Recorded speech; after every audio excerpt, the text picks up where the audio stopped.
y a José Manuel también por la logística, también gracias para Exceltis, ellos siempre prestos a colaborar en las actividades de educación médica continua que tenemos como CIAEG y como Sociedad Iberoamericana de Endoscopía Ginecológica e Imagenología hacia nuestros asociados y hacia nuestros médicos en general, hacia nuestro personal de salud en general.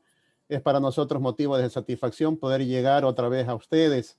Hasta el día de ayer contar con 1.800 y más inscritos. Pienso que hemos llegado a los 2.000 inscritos para este webinar sobre histeroscopía, estado del arte 2021, del cual tuvimos su sesión inicial hace el sábado pasado con la presencia del doctor Stefano Betocchi, el Atilio Di Spezio, Javier Bowen y la moderación que hizo nuestro paz presidente, el doctor Rodrigo Alfonso Arias Álvarez. Si bien es cierto, este webinar es de un tema bastante concreto, específico. Quienes participan como panelistas son pioneros en este campo, a la vez que también personas, son científicos, personas muy versadas y de reconocimiento mundial en la histeroscopía. Gracias a los panelistas también que nos han prestado una colaboración muy desinteresada. El ánimo que nos aspira simplemente es llegar con estos conocimientos de ellos, las experiencias, y compartirlas, esa mística de compartir lo que ellos saben con nuestros congéneres, con nuestros profesionales. Muchas gracias, les reitero, a la vez que reitero también el agradecimiento que para esto ha tenido como coordinación general a Alfonso Arias, que un tanto aparte de lo que es la actividad académica, quiero hacer público pues también las felicitaciones por los cumpleaños. Sé que son 25, Alfonso. Me alegro, felicitaciones. Te cedo la palabra, bienvenido, gracias a la orden, Alfonso, bienvenido. Gracias, Guillermo. Sí, estoy cumpliendo 35 años hoy de hacer histeroscopia. Gracias a Exceltis nuevamente por la posibilidad de transmitir con tan buena calidad y con tan amplio margen de participantes. Igualmente a Guillermo, actual presidente de la CIAEG y compañero de docencia internacional de histeroscopia desde hace muchísimos años. Gracias a los inscritos y realmente, como lo dijo Guillermo, es una gran oportunidad de revisar algunos temas que son menos frecuentes de ubicarse en los congresos, pero que no por eso no son tan importantes como ustedes los van a ver. Y hoy tenemos personas que se han dedicado o que tienen un volumen importante de casos en esa materia específica que es muy controversial. Hoy tenemos 3 invitados especiales con 3 temas. Y quiero resaltar que el tema de Agustín Rubal sobre restos ovulares y el tema de Ignacio Miranda sobre DIU y embarazo es polémico en el sentido de si se hace algo, si se retira o no, o se deja evolucionar. Y a eso se une también el tema más reciente, que es de miomas, si se deja o no dentro de la cavidad uterina. Y aunque hoy el tema mioma no está incluido, quiero pedirle a los conferencistas de hoy que al final, cuando lleguemos a las preguntas, revisemos también la parte de retirar o no el mioma, porque es un tema que la vez pasada generó mucha importancia y pudiéramos aprovechar que está con nosotros hoy, aunque no habla de mioma, Luis Alonso.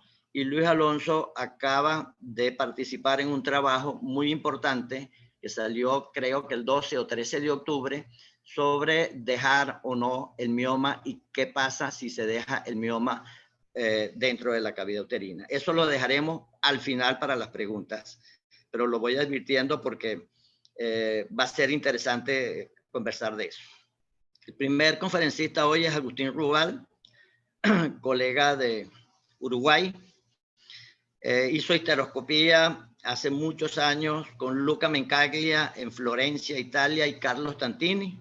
Casualmente yo también estuve con estos 2 grandes personajes de la histeroscopia por allá por el año 1982. Trabaja en el Centro Hospitalario Pereira Rosell de Uruguay.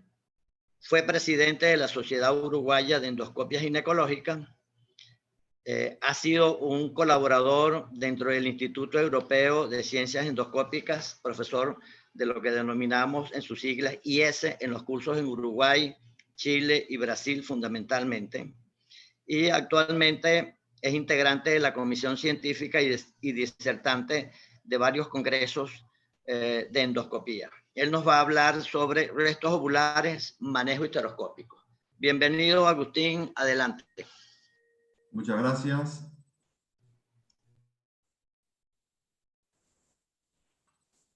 Muchas gracias a todos. En verdad, agradecer, por supuesto, al laboratorio, agradecer a Campuzano y muy especialmente al doctor Alfonso Arias por la invitación a participar con este tema. Este es el centro donde nosotros trabajamos y hoy estamos con la segunda parte, donde nos ha tocado hablar de lo que es el manejo histeroscópico de los restos ovulares, que es un tema muy viejo, donde persisten viejos tratamientos y se incorporan día a día nuevas formas de manejar estos restos.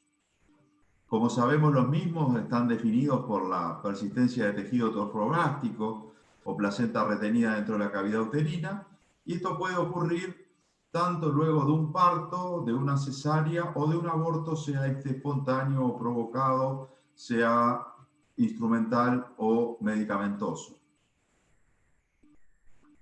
¿Cuáles son los problemas que tenemos? Es que, sobre todo en el diagnóstico, hemos visto, revisando la bibliografía, que los criterios diagnósticos no están claramente definidos en todos los trabajos, pero que fundamentalmente se basan en lo que es la clínica de presentación y en la ecografía. Y dentro de la clínica, estas pacientes generalmente se nos presentan con sangrado uterino anormal, dolor pélvico, fiebre, a veces un cuello entreabierto. Y generalmente a estas pacientes enseguida nosotros les estamos haciendo una ecografía y ahí aparece la sospecha ecográfica también de la persistencia de estos restos, y que de acuerdo a la literatura varían entre un 1 a un 12%, siendo generalmente un 1% cuando se habla de restos postparto, y esta frecuencia, esta persistencia de restos es mayor cuando hablamos de abortos, sean estos provocados o abortos espontáneos. Y sí, fundamentalmente, recalcar que la infertilidad en estas pacientes es una complicación tardía. Con relación al manejo también tenemos otro problema, y es que nos estamos encontrando, revisando la bibliografía, que no existen pautas que estén basadas en la evidencia para manejar todos igual, todos estos restos ovulares, y que tampoco existen hoy en día protocolos para este tratamiento. Y también hemos encontrado en trabajos que la confirmación histológica va entre un 50 a un 88%. Hay trabajos que salieron este año y a fines del año pasado que ya están llegando y hablan también de más de un 90% de confirmación histológica, pero son trabajos muy pequeños. Por supuesto que no podemos dejar de mencionar lo que se sigue usando en muchos lugares, que es el legrado, que ha sido siempre considerado como el gold estándar para este tipo de pacientes, pero sí recalcar y tener sumo cuidado en saber que esto es un procedimiento a ciegas, que tiene grandes riesgos de perforación uterina, que puede tener riesgo de una infección pélvica, que muchas veces persisten restos y que muchas veces es necesario repetir el procedimiento en este tipo de pacientes cuando lo que se opta es por hacer un legrado. Y también recalcar, y acá tenemos unas citas bibliográficas, que nos hablan de que es una cirugía que tiene un gran poder de adhesiogénesis, o sea, de producir adherencias intrauterinas que van en un futuro a llevar a una infertilidad entre un 21 a un 66% de los casos. Es por esto que para nosotros es sumamente importante contar con colaboradores que hagan ecografía, que estén muy compenetrados con este tema y que nos puedan hacer descripciones detalladas de estos restos sobre su localización, sobre el tamaño, sobre el grosor, así como algo que es muy importante, que es la infiltración miometrial y también, más importante todavía, la vascularización con el Doppler de estos restos. Y nos encontramos con una clasificación que es muy buena, que es la clasificación de Gutenberg, que nos permite tomar criterios de acción frente a estas pacientes. Esta clasificación tiene 4 grupos. Los 2 primeros, el tipo 0, que es el de la masa avascular hiperecogénica, y el tipo 1, que tiene los ecos con diferente vascularización o una muy mínima vascularización. Y estas son pacientes que, si el tamaño de ese resto es muy pequeño, se puede llegar a tratar en el ambulatorio sin mayor problema. Pero que también saber que si el resto es un poco más grande, se puede tratar en el bloc sin ningún tipo de necesidad de utilizar corriente, que es uno de los problemas que también podemos tener cuando tratamos a estas pacientes.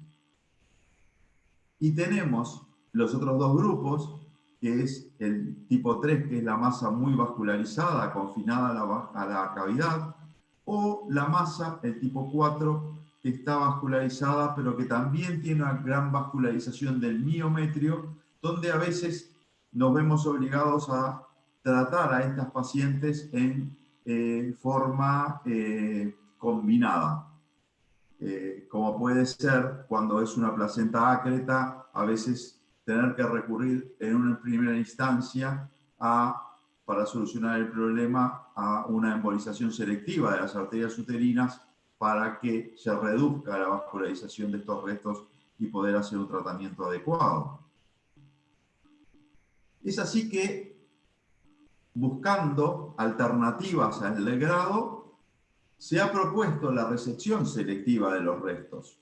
En primera instancia, hace mucho, primero se empezó a hacer legrados guiados bajo ecografía, luego se hacía histeroscopía diagnóstica, se veía dónde estaban los restos y se iba a legrar esa zona para no lastimar el resto del endometrio. Pero hoy por hoy se ha visto que la histeroscopía nos permite un muy buen manejo de los restos y que tenemos una serie de instrumentos que nos permiten hacer una técnica histeroscópica para sacar estos restos. Y esta técnica histeroscópica tiene una gran ventaja primero, que es la visión directa. ¿Por qué? Porque en algunos casos, como son las malformaciones uterinas, en una paciente que queda embarazada, por ejemplo, y tiene un tabique y permanecen los restos, una parte de esos restos, por ejemplo, en un cuerno, es prácticamente imposible con otra técnica hacer una localización precisa y hacer un tratamiento preciso. Entonces, esta histeroscopía nos va a permitir una visión directa. Segundo lugar, nos va a permitir remover restos bajo visión. Vamos a tener con esta histeroscopía, por tanto, un mejor pronóstico reproductivo y sobre todo una mejora en la incidencia de adherencias intrauterinas. Es así que nosotros lo primero que tuvimos fue el resector monopolar, luego nos llegó el resector bipolar, que era lo primero que utilizamos para extraer los restos. Acá les quiero mostrar un pequeño video que es del doctor Alonso, donde tenía un resto con muy poca vascularización y donde él utilizaba exclusivamente, empujando con el ansa, todo ese resto hasta lograr desprenderlo completamente y en una segunda instancia poder extraerlo. Pero aquí estamos ante un resto poco vascularizado en el cual uno puede trabajar en forma relativamente sencilla, bajo visión y sobre todo no dejando ningún tipo de fragmento en la cavidad y luego extraerlo. Pero también podemos trabajar con un receptor bipolar en una paciente que tiene mucha cantidad de restos, donde generalmente lo que vamos haciendo es yendo de adelante hacia atrás, utilizándolo igual que fuera una Legra bajo visión directa, pero esta técnica, fundamentalmente en estos casos con mayores restos y más vascularizados, tiene un pequeño problema. Y el pequeño problema que tiene es que nosotros sí o sí tenemos que estar saliendo y entrando de esta cavidad varias veces. Entonces, eso hace que el procedimiento sea más lento. Por tanto, sí utilizar lanza sin electricidad, utilizar el lanza bajo una visión directa y siempre desprender completamente los restos. También han aparecido, y también tenemos el recurso de utilizar en forma ambulatoria, sobre todo con pequeños restos, el set de Bitoki. Y aquí voy a presentar un pequeño video que es de mi amigo Sergio Jaimovich, gran endoscopista y mejor persona todavía, quien utiliza, en este caso, unas pequeñas tijeritas para desprender ese resto persistente, no vascularizado, de la cara posterior del útero, y una vez que está completamente desprendido, lo extrae utilizando fundamentalmente este tipo de grasping que le permite extraer en forma completa ese resto. Aquí toma el resto y lo viene sacando. Luego nos ha llegado el mini resector, para nosotros un excelente instrumento que nos permite tratar en forma ambulatoria pacientes como esta, que es una muchacha joven que tuvo un aborto provocado, que se lo hizo con misoprostol, que cuando le hacen la ecografía de control ven la persistencia de restos.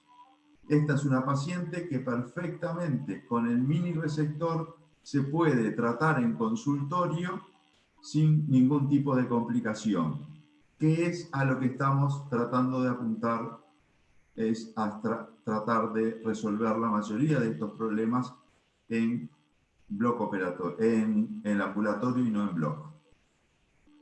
También, viendo esta dificultad de la utilización del resector, y hoy por hoy, hablando de la pandemia del COVID y las burbujas y la posibilidad de diseminación, hay grupos que promueven el uso del morcelador mecánico en estas pacientes. Hay varios trabajos, varios.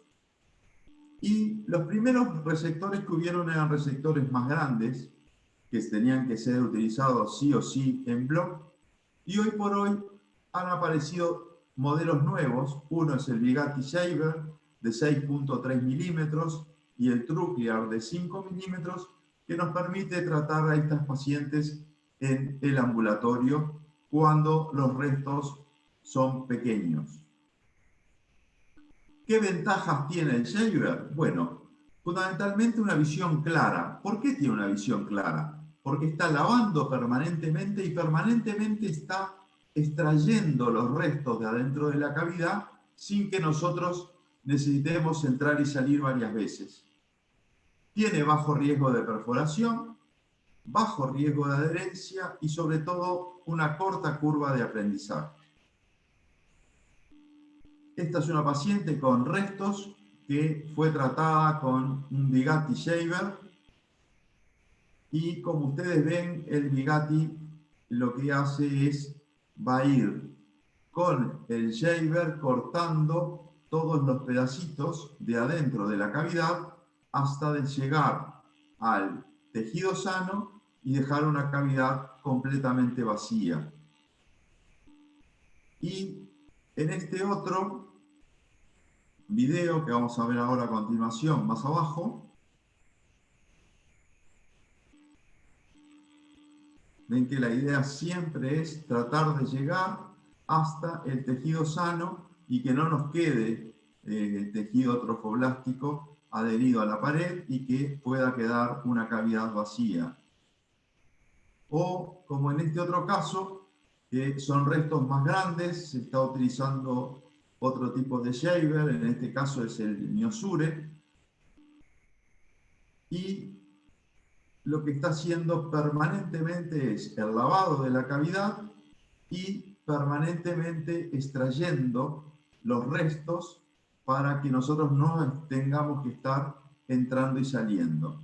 Y fundamentalmente una de las ventajas que tiene esta técnica es una técnica que no usa electricidad, por lo cual supuestamente el daño al tejido endometrial sano sería mínimo.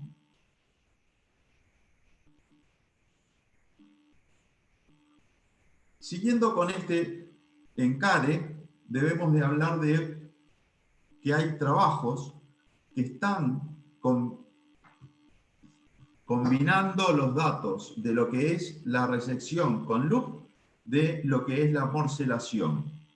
Y lo que sí se ha podido determinar es que con el morcelador tenemos un menor tiempo operatorio, pero que no existe ningún tipo de diferencias entre el uso del morcelador o del resector cuando analizamos la persistencia de restos, que la confirmación histológica tampoco tiene prácticamente diferencia porque hay un 67.5% con el morcelador y un 70% con el resector, y en estos dos grupos que se analizaron, solo un 3% de adherencias que se presentaron en ambos grupos. Si hacemos un seguimiento a largo plazo, este es un trabajo muy interesante que fue presentado en el 2016, donde analiza las adherencias intrauterinas post-legrado o post-resección histeroscópica. Y acá vemos una clara ventaja de las adherencias cuando hacemos una resección histeroscópica donde solo se pueden presentar en un 13%, a un 30% cuando lo hacemos luego de un legrado. Pero si analizamos la persistencia de restos, por lo cual la necesidad de hacer un segundo procedimiento, cuando hacemos un legrado la persistencia de restos es de un 29% y solo de 1% por resección histeroscópica de restos. Entonces, ahora debemos ver cómo, una vez que hicimos este tratamiento, tenemos la posibilidad de evitar, sobre todo en esas pacientes que quieren en un futuro quedar embarazadas, que no se formen adherencias. Y hay distintas cosas que nosotros podemos usar, distintos recursos. Vimos la utilización de lanza sin corriente. También vimos el realizar tempranamente un second look. Hay un grupo que plantea que hay que hacer tempranamente entre la 4ª y 8ª semana post extracción de restos una histeroscopía de control que nos permitiría determinar si persisten pequeños restos, sacarlos, si existen adherencias, tratarlas en el mismo momento en forma ambulatoria, con lo cual se va a mejorar francamente el pronóstico reproductivo de estas pacientes. La utilización de métodos de barrera, el gel, la Foley o el balón uterino. Hasta ahora el que ha mostrado mejor resultado ha sido el gel. Y tampoco hay trabajos sobre el uso de la hormonoterapia y los antibióticos que demuestren que esto sea mejor que no hacer nada, dado que en muchos pacientes que se usó técnica de ANSA o se usó un second look o un método de barrera, también se les ha asociado antibióticos y hormonas. Pero sí es muy importante saber la eficacia y la subsecuente fertilidad de este tipo de pacientes cuando nosotros la tratamos por histeroscopía.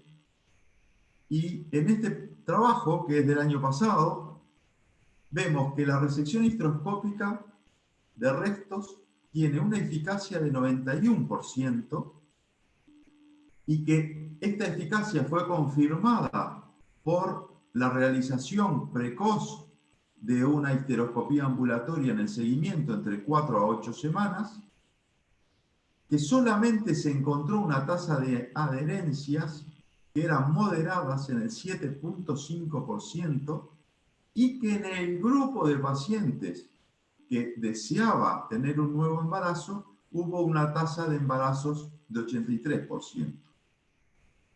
Pero también es importante, y a continuación queremos recalcar, qué es lo que pasa con estas pacientes que han tenido restos fundamentalmente posparto y que fueron tratadas con algún tipo de técnica.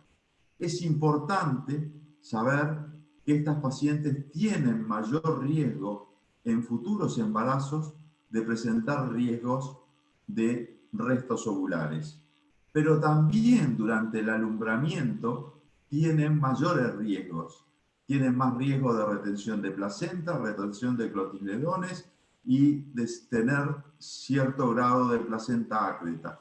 Razón por la cual a estas pacientes es importante realizarles precozmente un control tanto clínico como ecográfico para poder determinar que esta complicación no se haya presentado. Por tanto, podemos concluir que el manejo histeroscópico de los restos ovulares es una cirugía menos invasiva, es una cirugía que nos permite tener menos adherencias intrauterinas y por tanto mejora los resultados de embarazo. Pero no solo mejora los resultados en cuanto a la tasa de embarazos con relación al clásico legrado, sino que mejora el tiempo, acorta mucho el tiempo en el que se produce un nuevo embarazo. Y terminando, quería agradecerles y espero rápidamente que pase esta pandemia y poder recibirlos en mi país. Muchas gracias por vuestra atención.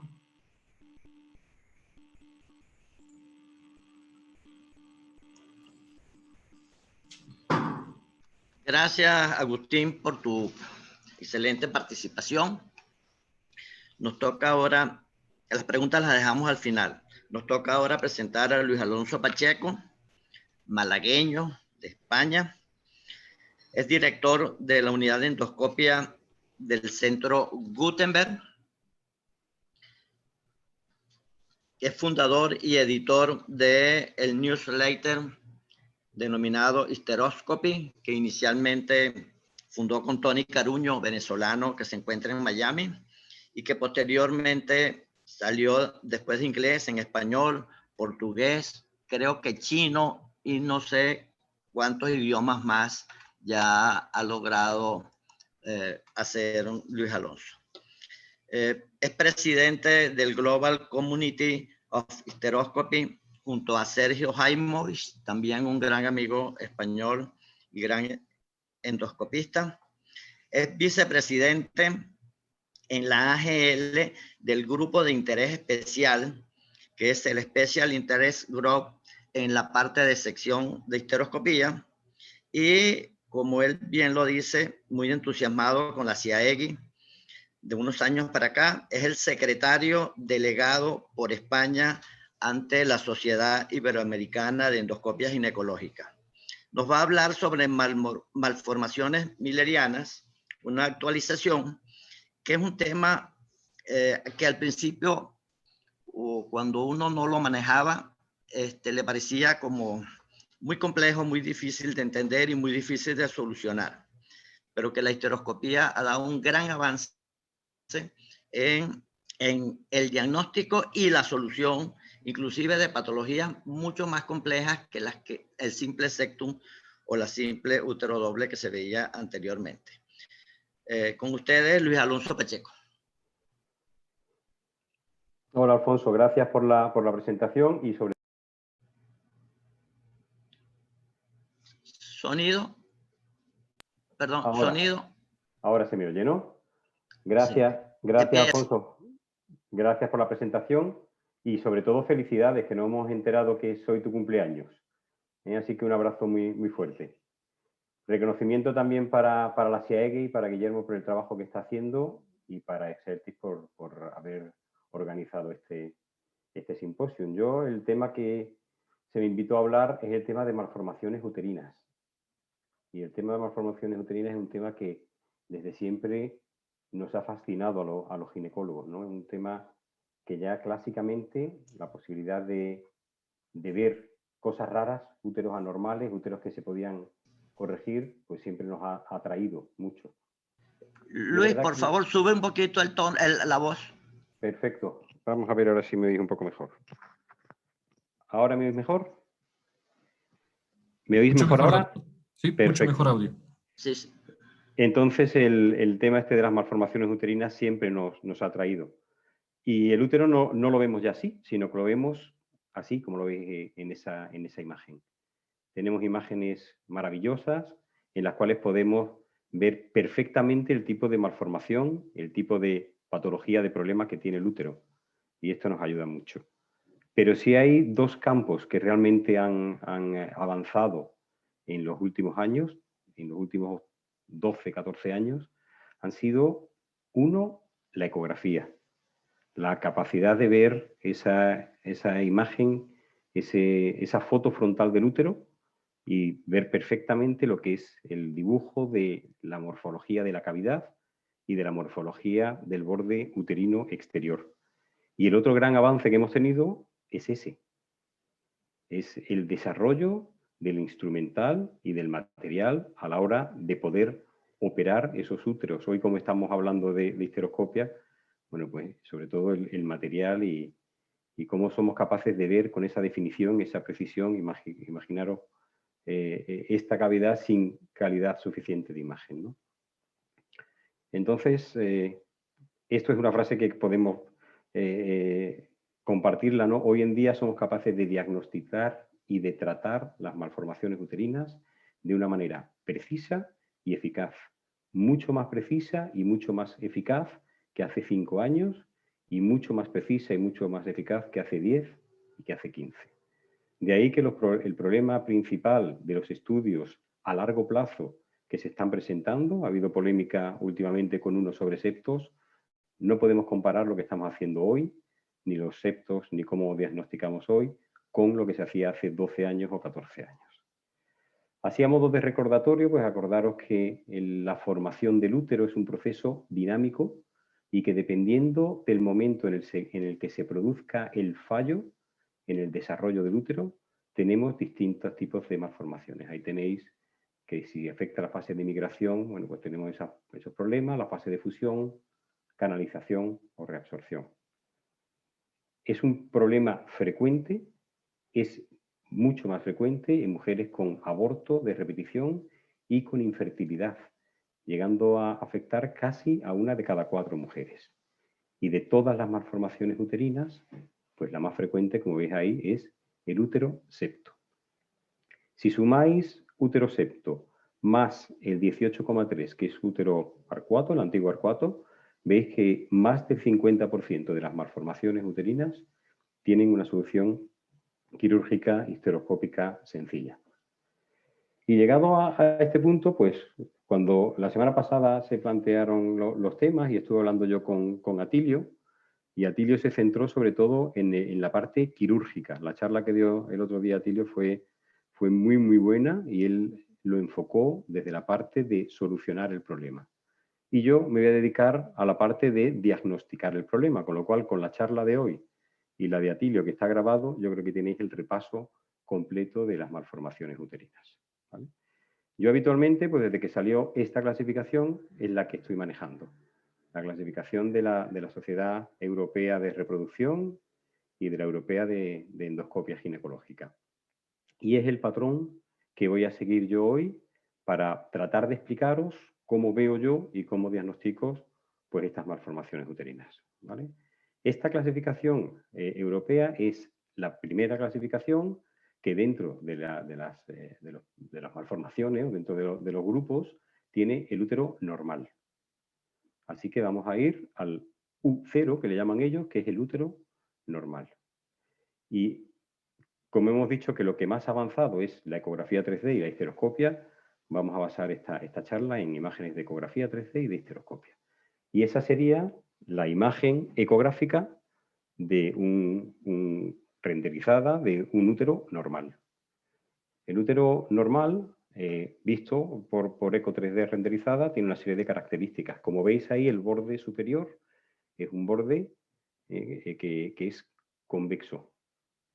Puede ser horizontal. Si trazamos una línea de ostium a ostium, esa línea suele ser una línea recta, ¿vale? Se admite una leve indentación como dentro de la normalidad. Y lo más importante del útero normal es que si trazamos estas tres líneas, vemos que la cavidad tiene una forma triangular, ¿vale? Importante, algunos datos de medida. De ostium a ostium suele ser mayor de 20 milímetros, por encima de 2 centímetros. Y si bajamos a tercio medio de cavidad y medimos en ese punto la distancia es mayor de 10 milímetros.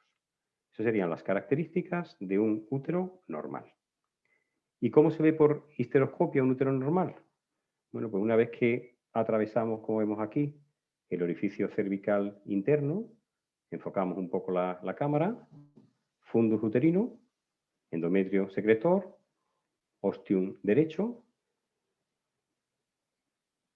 giramos la cámara hacia el otro lado y visualización del ostium izquierdo. Bien, si os dais cuenta, es una cavidad en la que me da sensación de que tengo espacio suficiente y que tengo que desplazar, girar la cámara para ver las salidas de ambos ostium. Bueno, una vez visto la normalidad, el útero normal, vamos a pasar con las malformaciones, con las anormalidades. Y vamos a empezar con lo que en la clasificación europea se denomina como clase U1, útero dismórfico, y dentro del útero dismórfico hablamos del U1A. Viene definido en la clasificación europea como aquel útero con un tamaño y contorno uterino exterior normal, visto desde fuera es un útero normal, pero con un estrechamiento de la cavidad que le da una forma de T, estrechamiento de la cavidad en el tercio medio. Esa es la imagen del útero en T. Y las características ecográficas, bueno, pues vemos que tiene un fondo uterino sin indentación. Si trazamos una línea horizontal de ostium a ostium, vemos que esa línea es recta, que no tiene ningún tipo de indentación. Luego hay una serie de criterios que establecieron el grupo de Ludwig. Ellos medían este ángulo de aquí, por encima de 135, medían este ángulo de aquí,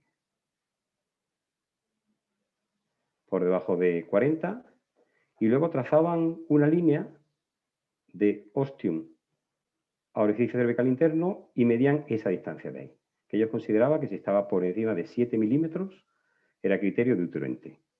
¿Nosotros qué hacemos? Bueno, pues aparte de ver la morfología, si bajamos ahí y medimos anchura en ese punto, en tercio medio, vemos que eso es menor o igual de 10 milímetros.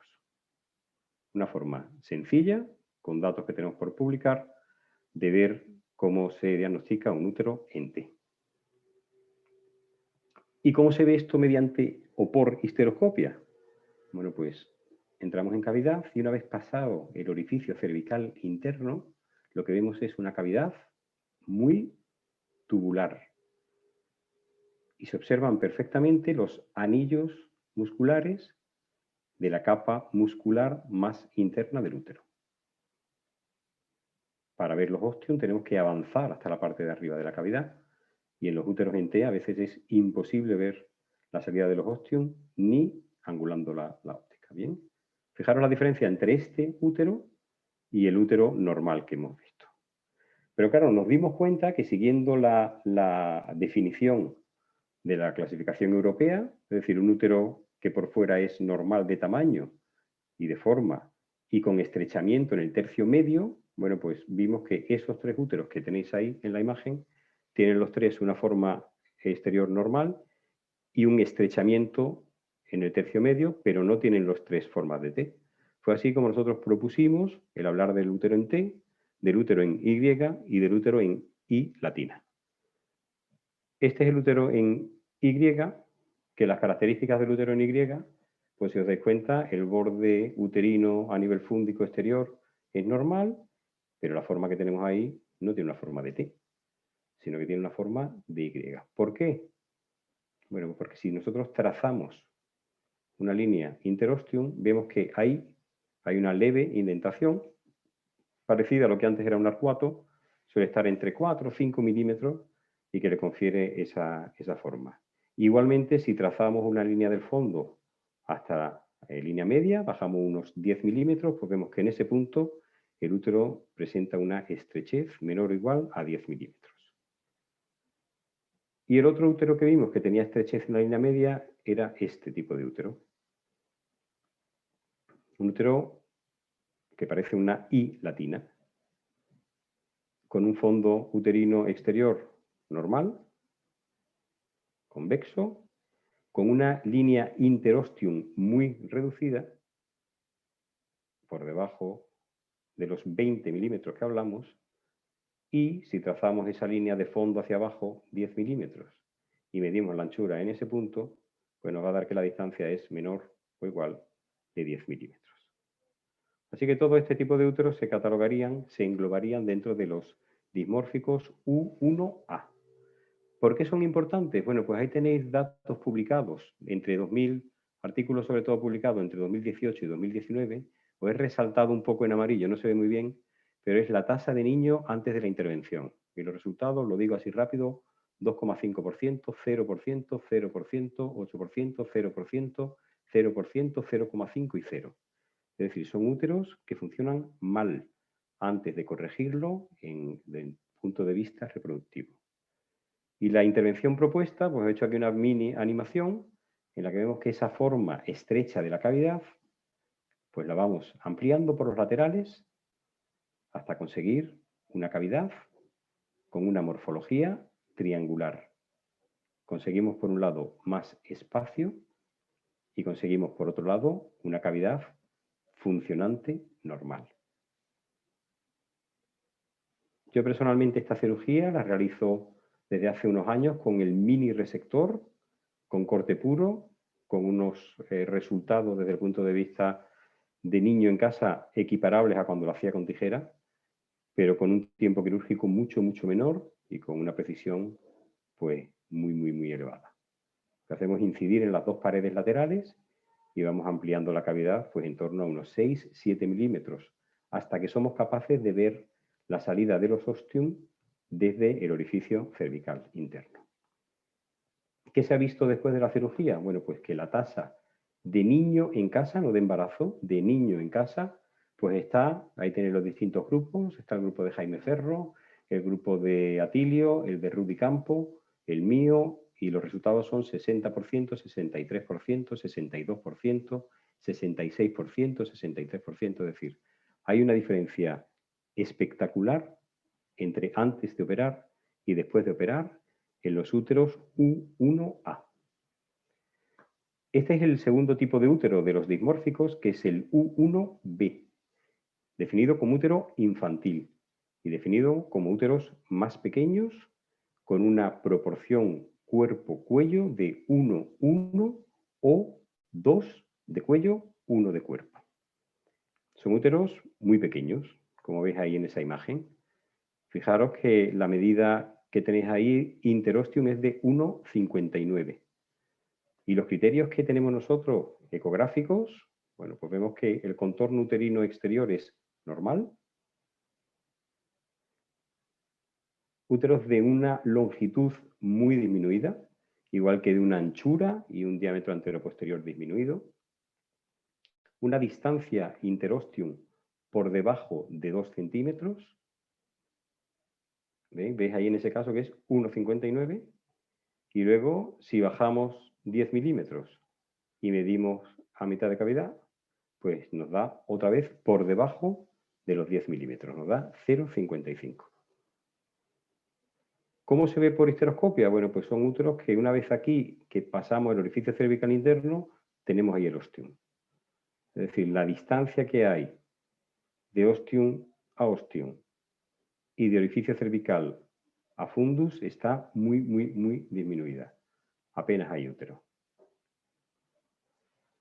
Y por ecografía, bueno, pues el dato quizás más preciso es medir longitudinalmente el útero y ver que son úteros por debajo de 6 centímetros. El tratamiento, aunque hay algunos compañeros que proponen un tratamiento quirúrgico para estos úteros, pero aunque consigamos ampliar la cavidad, vamos a seguir teniendo un útero de tamaño muy pequeño, con unos resultados malos. Este artículo, que tiene ya unos añitos, es de 1960, ya proponía el tratamiento de pseudoembarazo, un tratamiento hormonal, que es lo que estamos utilizando, que ganamos con este tratamiento en torno a 1 centímetro, 1,5 centímetros al útero, y pasamos de útero de 6 centímetros a 7,5, que ya están dentro de la normalidad, y secundariamente, en muchos de los casos, conseguimos una mejoría de la cavidad.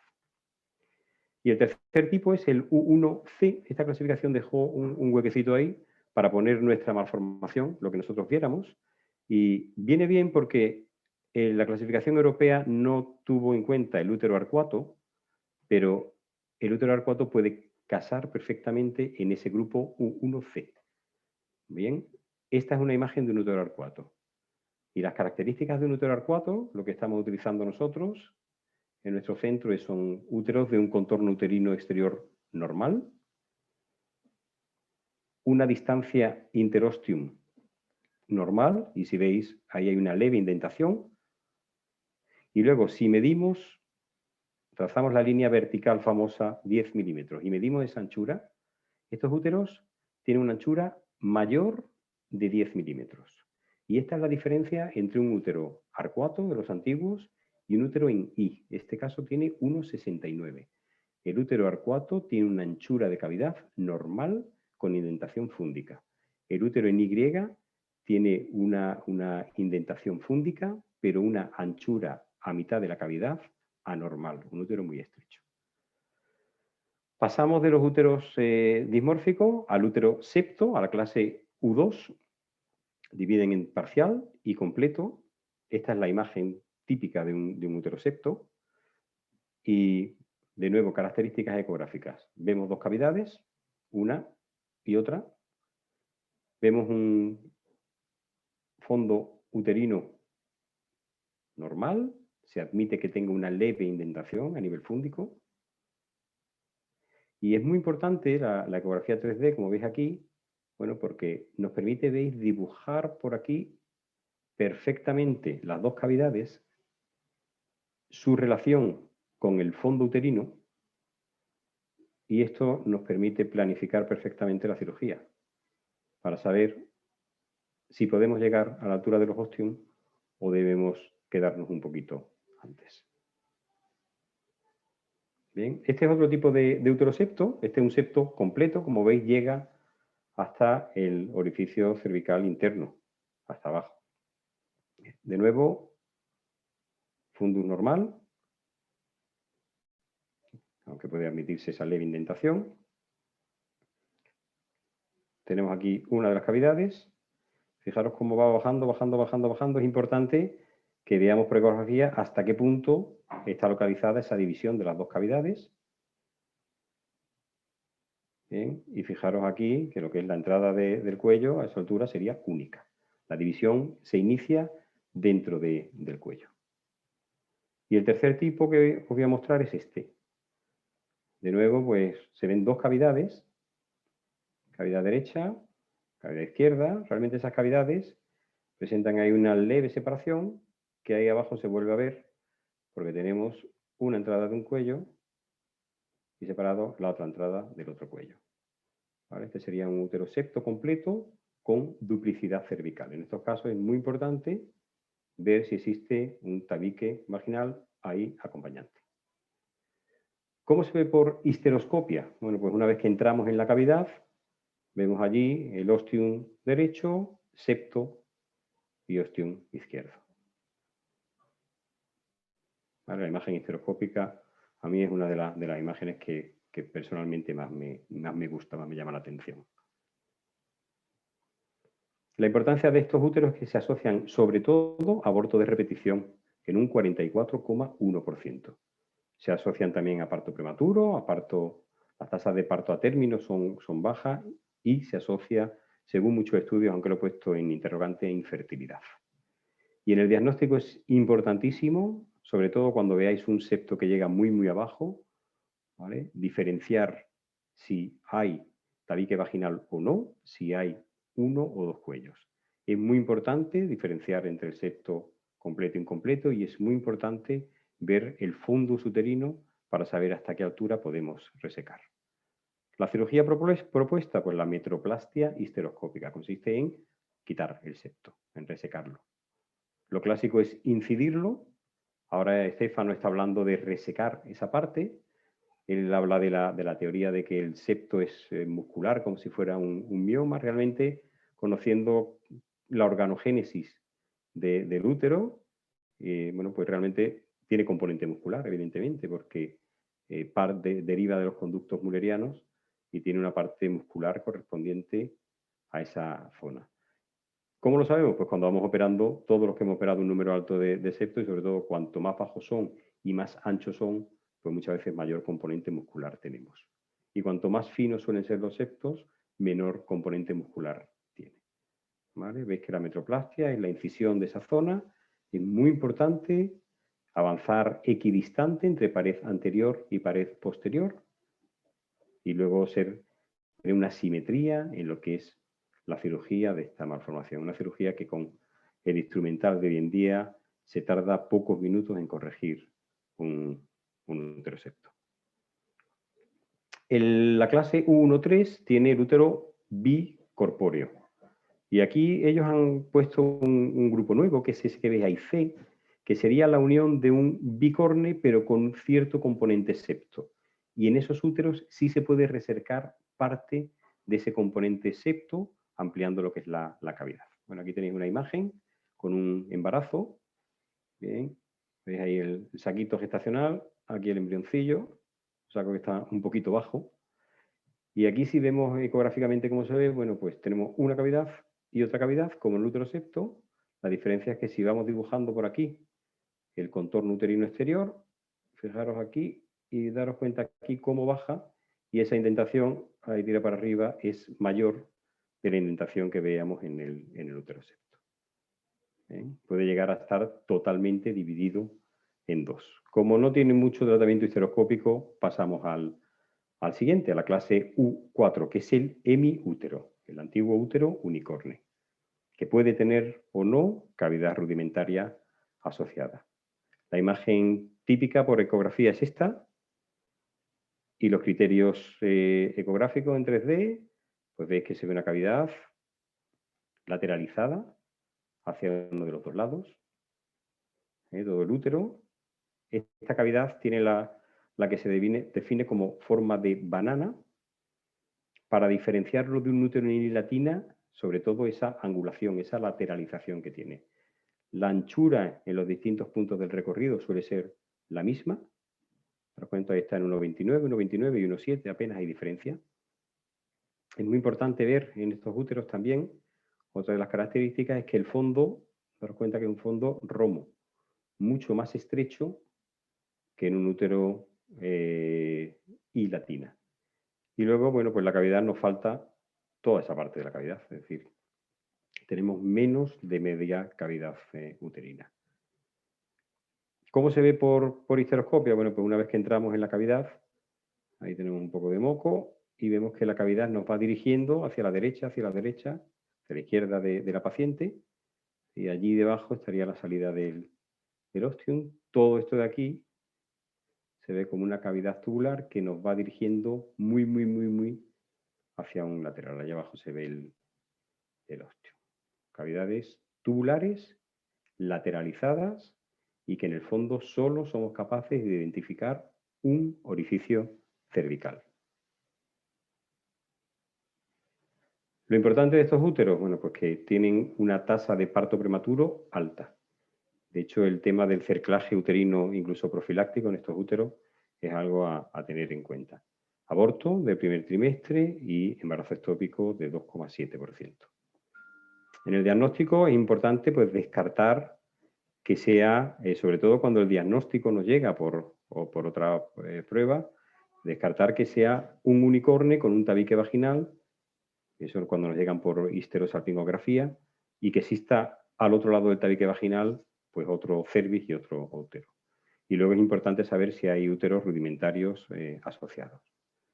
Y el tratamiento, tengo aquí una simulación de lo que se propone en casos de úteros unicornes con malos resultados reproductivos, que es una ampliación de la cavidad, según la técnica descrita por la profesora en la XIA, en la que ella hacía una incisión en el borde contrario a la salida del ostium, pues de en torno a 7-8 milímetros. Yo personalmente, los casos que tengo, he visto que tengo más grosor en el otro lado, en el lado en el que está el ostium. Lo que se hacen son incisiones laterales similares a cuando tratamos un útero dismórfico. La verdad es que la experiencia que tengo yo es poca y los datos que hay hoy en día son pocos, con lo cual es una técnica todavía experimental. Así que nada, volvemos otra vez aquí a la imagen del principio. Volvemos a las malformaciones uterinas. Animaros a todos a utilizar la ecografía 3D. Animaros a todos a utilizarla como complemento de la histeroscopia. Combinando histeroscopia y ecografía 3D vais a conseguir un diagnóstico perfecto de la malformación. Os vais a hacer una idea de cómo corregir esa malformación y desde luego vais a mejorar en vuestro día a día en el diagnóstico y en el tratamiento de las malformaciones uterinas. Finalmente, bueno, pues a modo de recordatorio os dejo ahí la plantilla con los distintos tipos de malformaciones vistos por Eco 3D Render. Bueno, para que la tengáis, espero que os sirva y que os animéis a hacer ecografía más histeroscopia. Un abrazo a todos.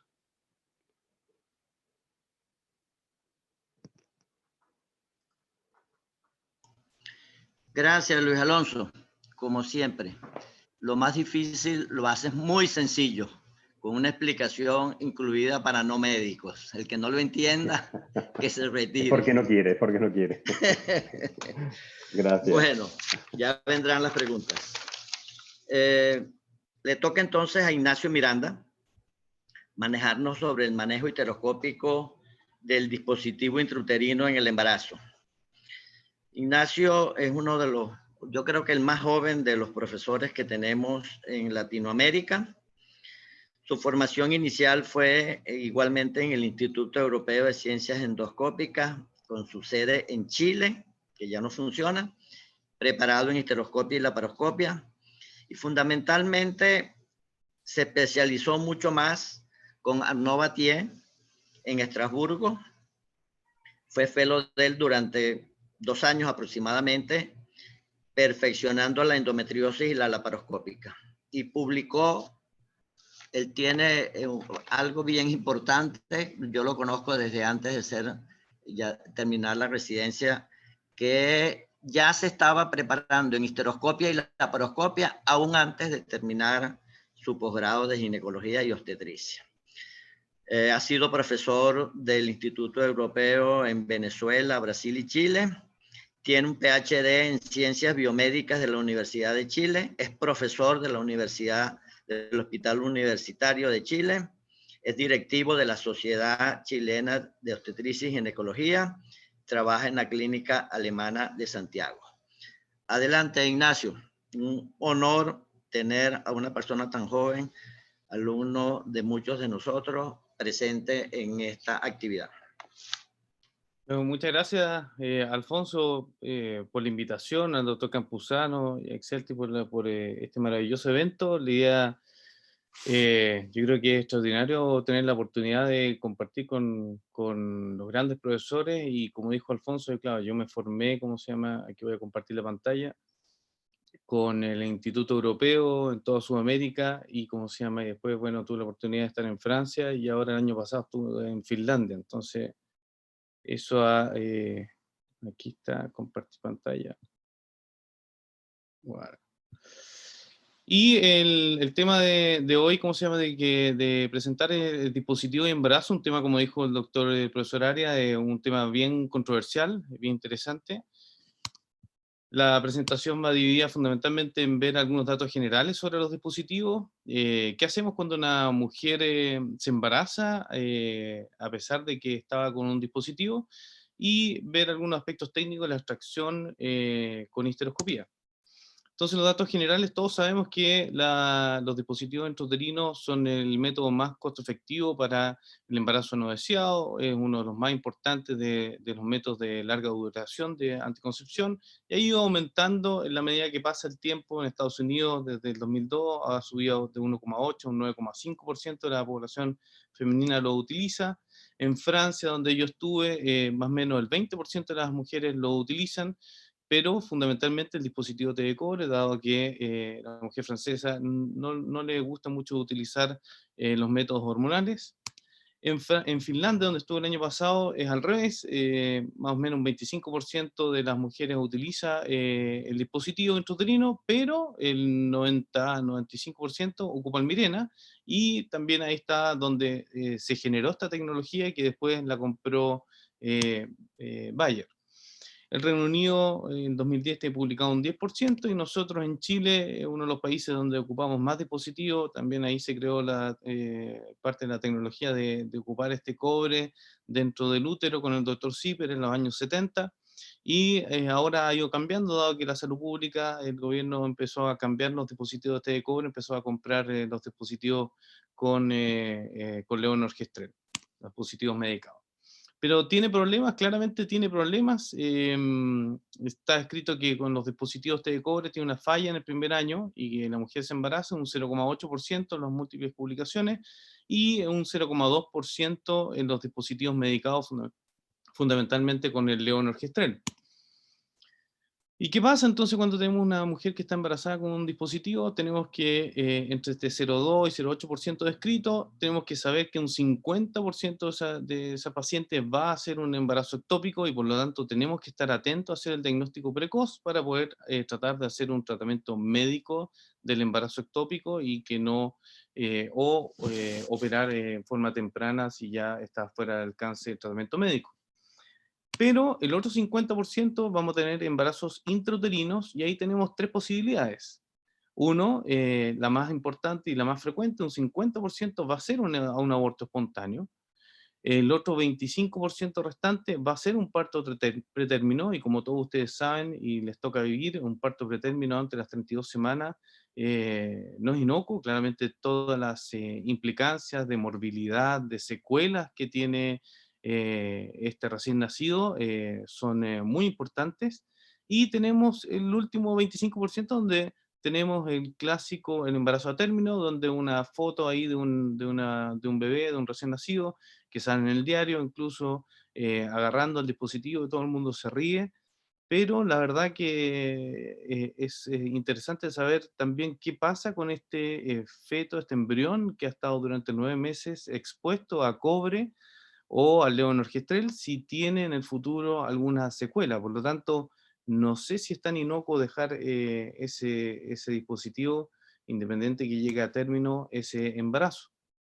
Entonces, en resumen, cuando tenemos un embarazo intrauterino y con dispositivo, tenemos una tasa de aborto muy alta, descrita alrededor de un 50%, tenemos parto prematuro de un 25% en base a rotura de membrana, corioamnionitis y el aborto séptico, y nos queda en la duda qué pasa con este embrión, este feto que va a estar 9 meses y llega a término con el cobre, con los fenómenos inflamatorios del mineral, y qué pasa con el levonorgestrel también, que está expuesto este embrión y este feto durante estos 9 meses. Entonces, en base a toda esta evidencia, claramente las recomendaciones de la Organización Mundial de la Salud y de nuestra Federación Internacional de Obstetricia y Ginecología, la FIGO, recomienda que apenas tengamos el diagnóstico de un embarazo con dispositivo, debemos extraer el dispositivo si las guías son visibles. E idealmente, el contexto ideal que se describe hoy en día, y que cada vez ya en la medida que tenemos más recursos y la tecnología ha disminuido el precio, tenemos ecografía fácil de, ¿cómo se llama?, de adquirir, y en ese contexto hacer una extracción idealmente bajo visión ecográfica. Pero ahí viene la gran pregunta, ¿y qué pasa si no vemos las guías? Y ahí nos quedan tres opciones. Una, hacer un manejo expectante, o ahí, como sale en la foto, hacerse un poco el loco, o, y dejar que siga ese embarazo en adelante. Dos, tratar de hacer todo lo posible por retirar ese dispositivo con una ecografía simultánea. Y tres, el retiro de este dispositivo mediante una histeroscopía con una visión ecográfica también simultánea. Entonces, hay varias series que han descrito esta extracción bajo eco. Más o menos un 60 o 70% de los embarazos con dispositivo se encuentran adelante del saco gestacional, por lo tanto no son tan complejos de retirar. Y el otro tercio de los dispositivos que están, ¿cómo se llama?, en conjunto con el embarazo, sí pueden ser complejos, que son generalmente detrás del ecuador del saco gestacional, y eso pareciera ser claramente mejor sacarlos con histeroscopía, con una ecografía simultánea. ¿Y cómo parte todo este manejo de esta histeroscopía en estos embarazos? Y eso, tal como dijo el profesor Arias, yo me formé muy precozmente en el Instituto Europeo de Ciencia Endoscópica. Tuve la posibilidad de, ¿cómo se llama?, de viajar por Sudamérica, participando primero como alumno y después ya como instructor y como profesor.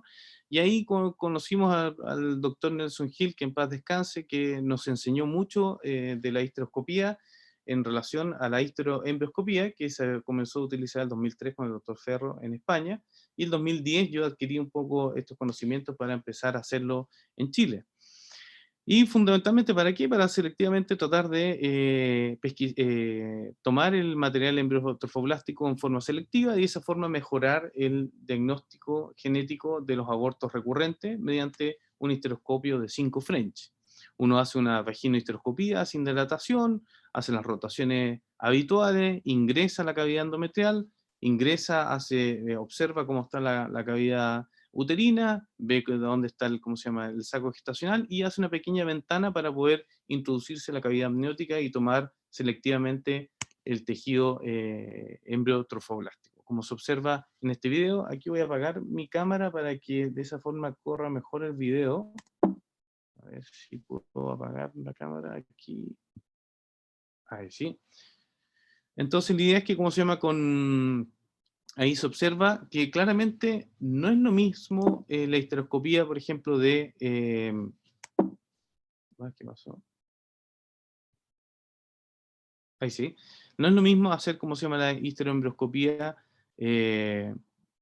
o sea, que cuando hacemos con un pólipo, un mioma, claramente la visión no se ve un poco más, no es tan nítida, pero de todas formas la podemos lograr. Y en este caso se hace el ojal, como dijimos, se observa el embrión y se puede sacar ¿cómo se llama?, el tejido directamente del embrión para tener un buen diagnóstico citogenético. También la histeroembrioscopía nos permitió ver otras alteraciones, como aquí son videos del doctor Nelson Hill, en el cual veíamos un fetocráneo, un nudo de cordón en embarazo de primer trimestre y una hendidura facial. Entonces todo esto nos ayudó bastante, ¿cómo se llama?, para aprender a qué hacer cuando estábamos con un dispositivo, ¿cómo se llama?, en un embarazo intrauterino.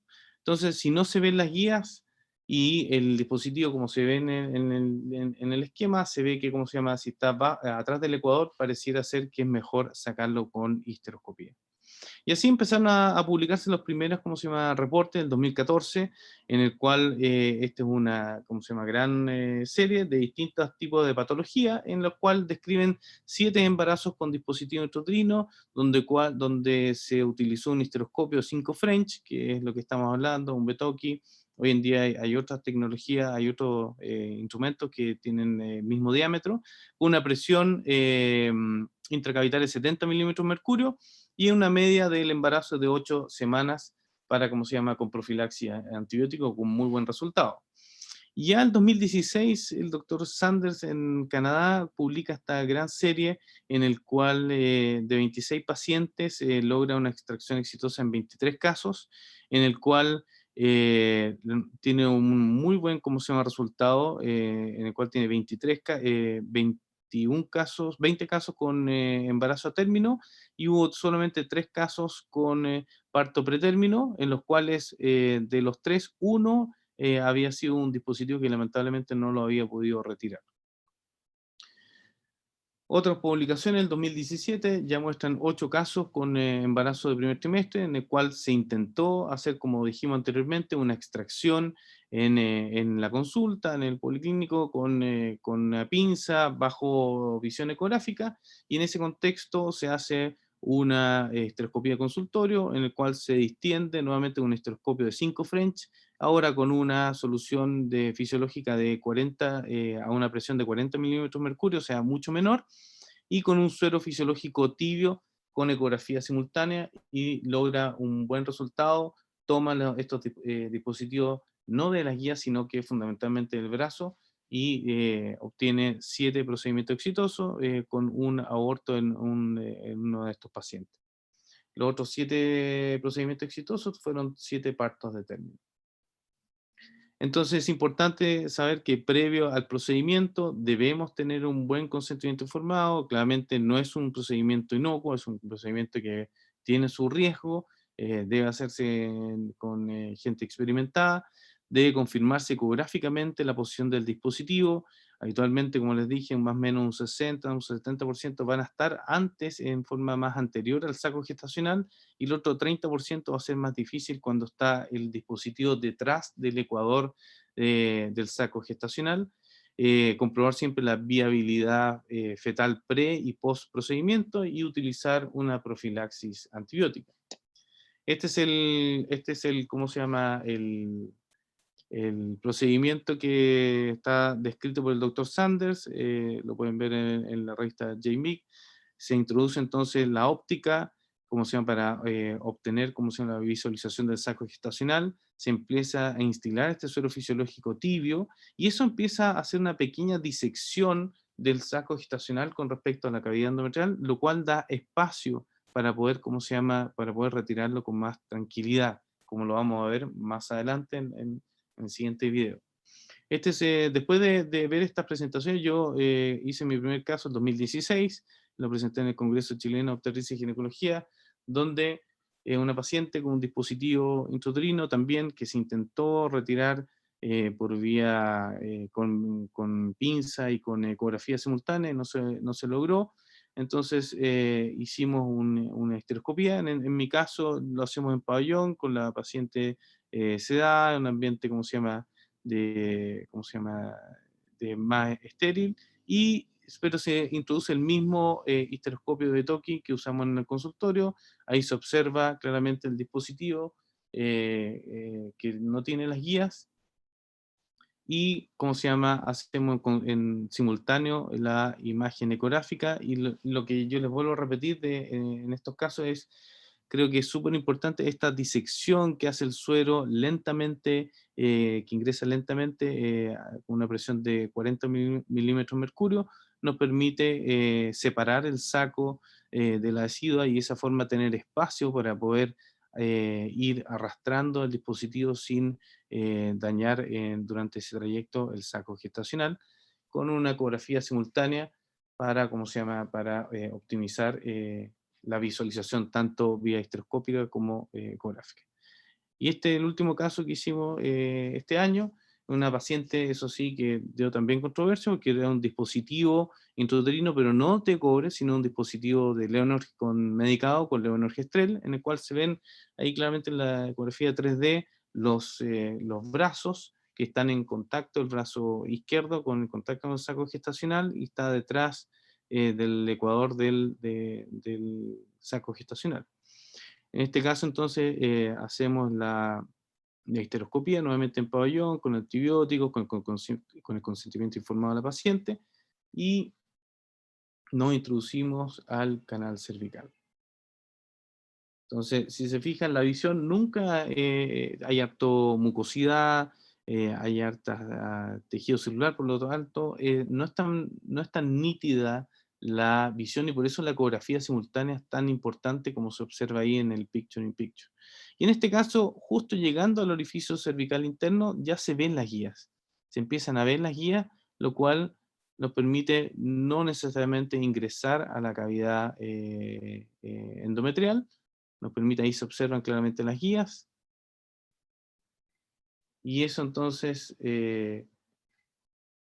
ahí yo introduzco ya, ¿cómo se llama? Dejo que se instile el suero fisiológico tibio, que empieza a disecar, ¿cómo se llama? El saco gestacional de la decidua, y nos da el espacio para que se empiece a mover lentamente. Empezamos a mover, viendo ecográficamente al mismo tiempo cómo se va moviendo el dispositivo y en relación al saco gestacional, que ya está separado, como dijimos anteriormente, de, ¿cómo se llama?, de la decidua. Entonces ese espacio creo que es la gran ventaja, además de la otra ventaja que da la histeroscopía, de estar viendo constantemente, pero esa pequeña disección con suero fisiológico permite, ¿cómo se llama?, la extracción de estos dispositivos que están atrás y que son los más complejos de resecar. Y en ese contexto, entonces ahí se ve la imagen en concomitancia, la imagen de la histeroscopía y la imagen, ¿cómo se llama?, de la ecografía simultánea, que uno va retirando el dispositivo y va viendo cómo se va arrastrando sin tocar el saco gestacional. Entonces, nuevamente, es importante, es un procedimiento que es complejo, pero que yo creo que en estos casos, claro, en base a la evidencia de los abortos, ¿cómo se llama?, y de los partos pretérminos, es muy importante, ¿cómo se llama?, que tenemos que hacer todo lo posible para poder sacarlo de la forma más segura posible, y ahí está un poco el final de la extracción. Saca el dispositivo y se ve cómo está el saco gestacional con sus latidos normales. Y ahí viene un poco la duda. Entonces, bueno, ya pareciera ser que con el dispositivo de cobre sí o sí hay que sacarlo porque tiene mucho riesgo inflamatorio, mucho riesgo de, ¿cómo se llama?, rotura del huevo e infección. Pero el Mirena los dispositivos medicados, Mirena, Cailina, etcétera, que pareciera ser que tienen menos riesgo de esas alteraciones, pero pareciera ser que no es tan inocuo dejar el levonorgestrel por 9 meses, ¿cómo se llama?, por 40 semanas, con el embarazo, con el embrión y el feto.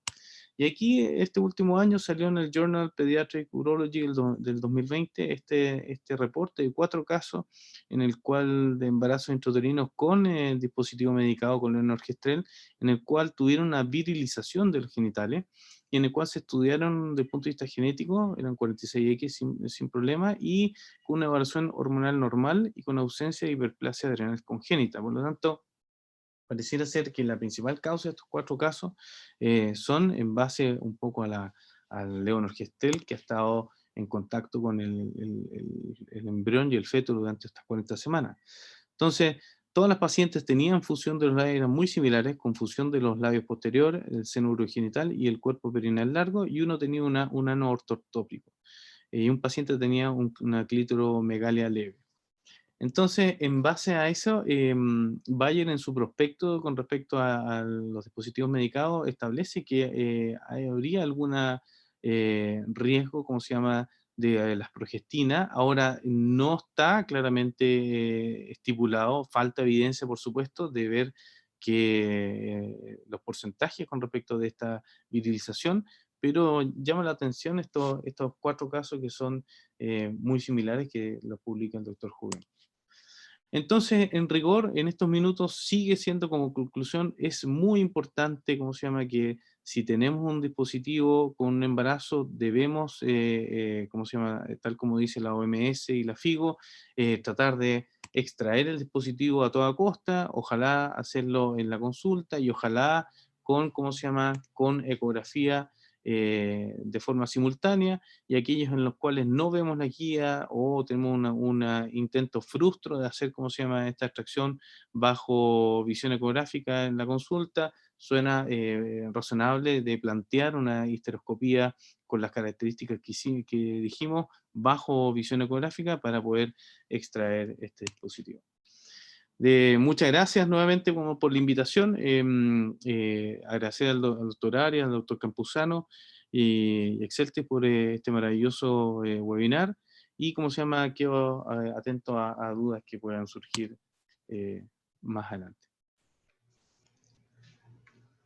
Ok, muchísimas gracias, Ignacio, por tu presentación. Vamos entonces a pasar a las preguntas. Ponemos a todos los panelistas. Y yo haría dos preguntas en común para todos los procedimientos, para los tres, en cuanto a los procedimientos, porque se repite. ¿Usan antibiótico cuando hacen la histeroscopia de consultorio? Uno. ¿Usan antibiótico de rutina cuando hacen la histeroscopia en área quirúrgica con el receptor? Empezamos con Agustín. En De rutina.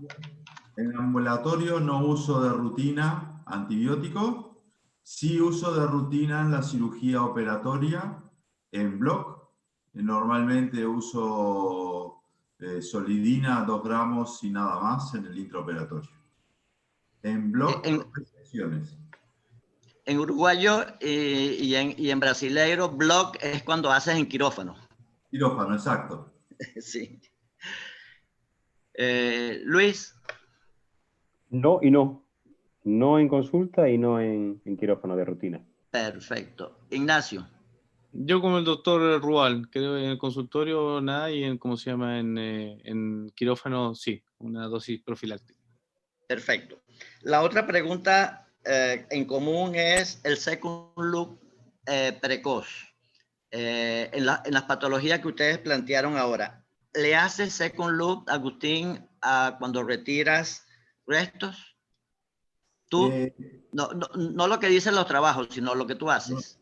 Lo que yo hago es, si la paciente son las pacientes que no desean tener embarazos, no les importa, son ya pacientes mayores, en esas pacientes muchas veces no les hacemos second look, porque no es tan importante su futuro reproductivo. Sí en las pacientes jóvenes, toda paciente joven o toda paciente con deseo futuro de embarazo, le hacemos una histeroscopía, un second look precoz.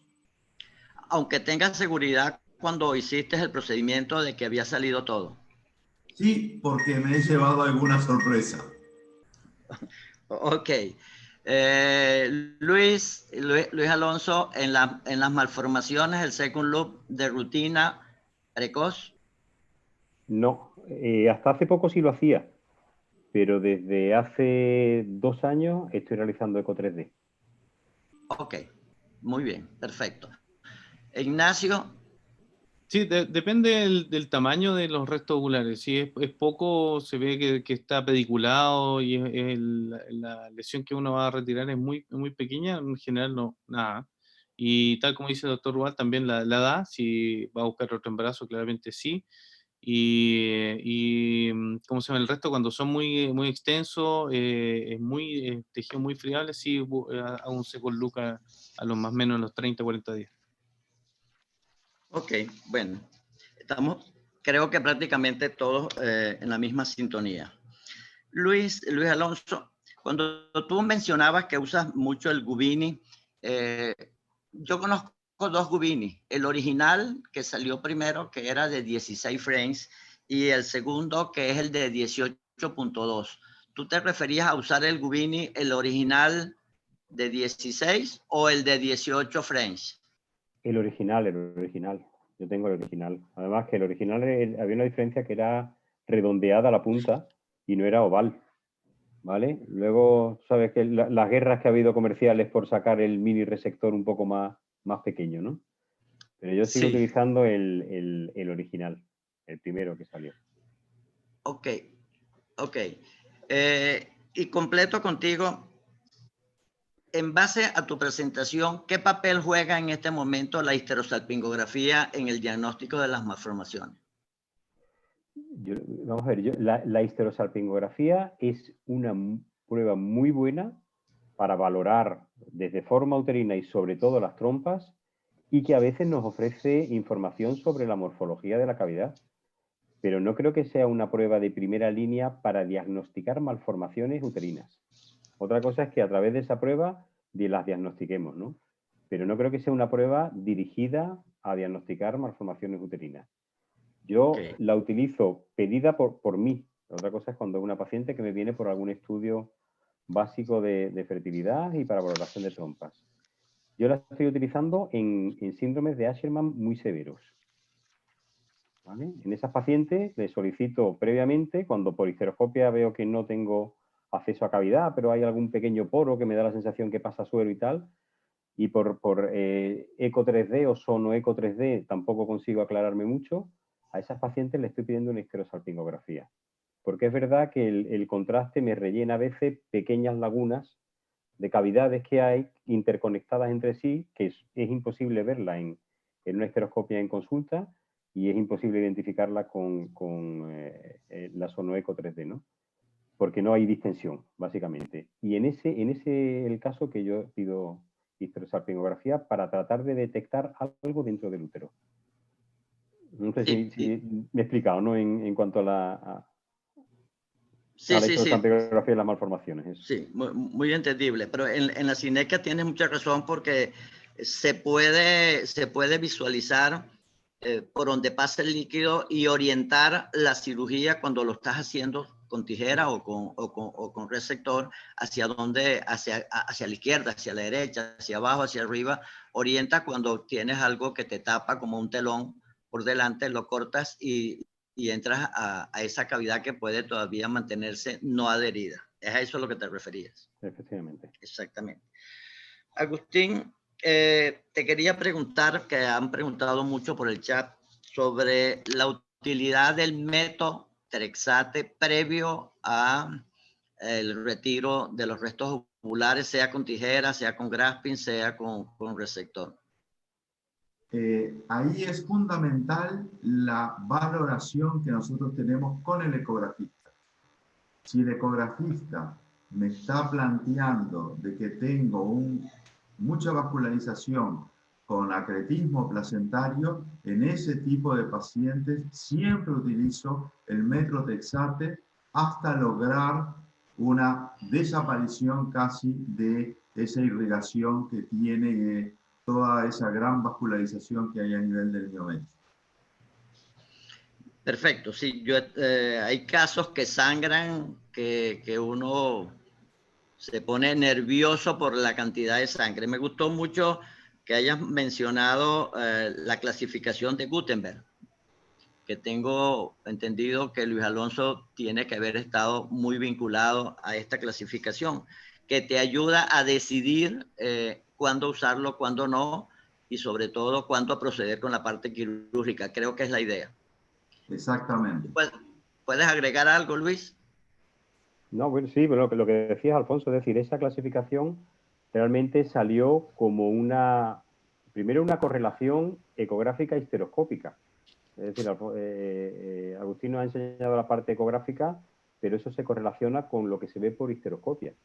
Y es sobre todo, yo creo que una bandera roja que levanta de a qué pacientes no es aconsejable tocarle el útero, ni desde luego con un legrado, ni con una histeroscopia, porque el sangrado puede ser masivo, que es el tipo 3, ¿no? Entonces, con el otro, como muy bien ha explicado Agustín, son pacientes que se pueden hacer en consulta, que vas sin mucho miedo, sin excesivas precauciones incluso, pero las pacientes tipo 3 con una hipervascularización a nivel del miometrio, hay que tener cuidado porque es la típica paciente que le hacemos un legrado por unos restos y termina con una transfusión de 3 bolsas de sangre, balón de Bacri y nosotros un poco nerviosos, ¿no? Entonces es muy importante tener esa imagen ecográfica, sobre todo para evitar complicaciones, ¿no? Y sustos. Sí, yo tuve un caso que casi fue fatal y tuve que correr duro, pero duro, lo que se llama duro. Desde ahí me di cuenta la necesidad del eco previo y del metotrexate previo. Son ¿Tú querías pocos, agregar algo, Ignacio? Perdón, dime, Luis. no, simplemente son muy pocos los casos, pero son casos muy complejos. Pierdes Sí, años con ese caso. Dime, sí, Ignacio. sí, ahí yo, eso, lo principal es saber, porque, claro, cuando está el ovillo vascular, uno lo ideal es no tocar, y ahí, si empieza a ser sintomática, sangrar en forma abundante, quedan dos opciones, o nosotros hacemos una laparoscopía, ligamos las uterinas, y ahí hacer la histeroscopía, porque baja el flujo, y de esa forma poder coagular, o hacer una embolización con radiología intervencional, que lamentablemente la radiología intervencional genera un daño a su fertilidad futura. Entonces, claro, estamos salvando un útero, pero ¿qué funcionalidad va a tener ese útero en el futuro? Entonces, lo interesante es que por lo menos pareciera, falta todavía un poco saber cuáles pacientes van a hacer una alteración severa ¿cómo se llama?, en el futuro. ¿Haría la ligadura por la laparoscopia de las uterinas transitoria? Exacto, yo le ligo, hago una laparoscopía, ligo las uterinas, ¿cómo se llama? De esa forma Con me clic, baja, con clic. con clip tal como lo hago para las miomectomías, y ¿cómo se llama? Y entonces baja el flujo, hacer una histeroscopía, y de esa forma, al bajar el flujo, la electrocirugía de la resectoscopía me permite coagular un poco mejor el vaso y sacar el tejido. Pero la idea es, lo difícil es que cuántas pacientes voy a someter a un riesgo, y porque hay pacientes que uno los deja y pasan 2 3 meses y se va a secar ese tejido, y uno lo puede hacer en consultorio con tranquilidad, pero hay algunas pacientes que lamentablemente, tal como siempre, que uno llega corriendo, empieza a sangrar y se vuelve toda una emergencia en el cual uno tiene poco tiempo. Entonces, ahí está un poco la disquisición, ¿cuánto voy a ser tan agresivo para hacer todo ese procedimiento versus lo expectante de esperar? Luis, yo sé que el manejo hoy era el manejo de las malformaciones con histeroscopia, pero en la malformación existen los úteros que no son operables por histeroscopía, concretamente los que tienen 2 fondos. Pero en caso de que tengas que operarlo por vía alta porque tiene 2 fondos, hay 3 cirugías: el Strassman, el Tompkins y el Jones. La mayoría llama Strassman a todas las técnicas porque fue el primero que salió y todo el mundo le dice hagámosle un Strassman, y en realidad puede estar haciendo otra técnica. ¿Cuál es tu recomendación de las diferentes técnicas a cielo abierto para la malformación de doble fondo? Pues mira, yo la experiencia que tengo en esos casos es muy escasa. Y sobre todo, a mí la persona con la que yo estuve haciendo fue con nuestro común amigo, que en paz descanse, Miguel Galvez.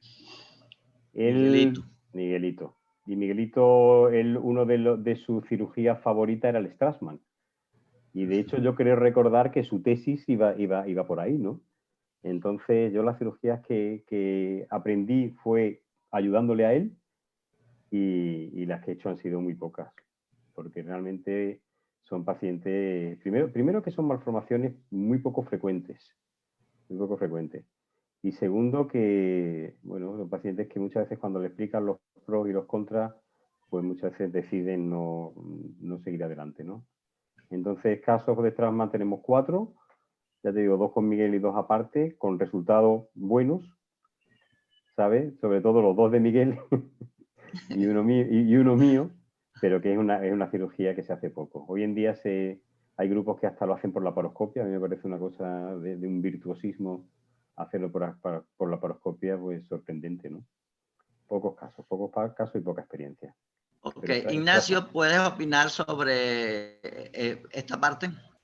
No, Strassman yo no tengo experiencia. Ok, por arriba. ¿Y Agustín? No, tampoco tengo experiencia con Strassman. Sí. Nosotros aquí en el Hospital Universitario de Caracas, como hospital público, llegaban muchas más pacientes. Y nosotros empezamos haciendo el Strassman y después nos cambiamos al Tompkins. El Strassman se diferencia del Tompkins en que lo abres en un sentido y lo coses en el sentido contrario. Y eso permite entonces que quede más amplio y no resecas tejido. Con el Strassman resecabas tejido y no utilizabas el 100% de cada hemicavidad. En cambio, con el Tompkins, como no se reseca tejido, sino que se corta en transversa y se sutura en sentido anteroposterior, la cavidad quedaba muchísimo más amplia. Es lo que pudiera yo agregar. Luis, tienes varias preguntas. ¿Cesárea siempre después de la cirugía de la malformación? No. Para nada. Para nada. No, Para y nada. además con ningún tipo de malformación. Okay. Realmente yo creo que el secreto de la cirugía de las malformaciones, en parte, tanto del Lo que más estamos haciendo son úteros septos y ahora los úteros dismórficos. Eso es quizás la mayor parte de la cirugía que hago, quizás también porque es la patología que vemos con más frecuencia. Y entendiendo un poco la anatomía uterina y la capa muscular que cortamos durante esta cirugía y que unificamos, no alteramos la capa muscular media ni externa, que es la que tiene que ver con el proceso del parto. Tocamos solo la capa muscular interna circular, tanto en los úteros dismórficos como en los úteros septos, que es el tema del profesor Betocchi, ¿no? Entonces, no alteras la parte del músculo del útero que tiene que ver con el proceso del parto. Con lo cual, el tema de cesárea, no más que otra mujer, claro, por otras indicaciones, pero no por la cirugía en sí. Perfecto, gracias, coincidimos. La otra pregunta que tienes es, ¿resecas el tejido del septum como lo plantea Stefano Betocchi, Claro. que lo dio la semana pasada? ¿Qué opinión tienes concreta desde tu punto de vista? Mira, yo normalmente, con la experiencia mía, en pacientes con úteros subseptos, no. Entre otras cosas porque cuando termino la cirugía no he visto que haga falta. En pacientes con úteros septos completos, normalmente algo reseco. No desde que lo ha dicho Stefano, desde lo que ha propuesto Stefano, sino desde hace tiempo. Porque hay veces que ves que si hay mucho componente muscular, la retracción de esa zona que incide sobre las paredes es insuficiente y te queda un canal de tejido totalmente sobresaliendo en cara posterior y en cara anterior. Entonces, en esas pacientes que sobresale mucho el tejido y que no se retrae completamente, que suelen ser septos más gruesos y más musculares, yo desde hace tiempo, con el mismo asa de Collins, le hago incisión en un lateral y otro, tipo cuña, a ras de la pared uterina. O sea que en esos casos sí, pero no lo hago de rutina, es decir, no es algo que haga de rutina, y he visto que en septos completos o con duplicidad cervical, con mucho componente muscular, la retracción es insuficiente y entonces lo aplano un poco. Ignacio, me ha parecido interesante el planteamiento de la Organización Mundial de la Salud y de la FIGO que has mencionado. Si una de las dificultades que uno puede tener cuando entra con el embarazo es la baja visión, porque hay un líquido, hay un exudado, que a veces, la primera vez que yo entré con embarazo, me impresionaba que era un adenocarcinoma, porque puedes, si no tienes experiencia, hasta confundirlo con un adenocarcinoma por todo el tejido que hay del adhesivo, etc. Nosotros, ¿por qué te planteo esto? Nosotros en Latinoamérica hemos difundido hacer la histeroscopia con una sola camisa.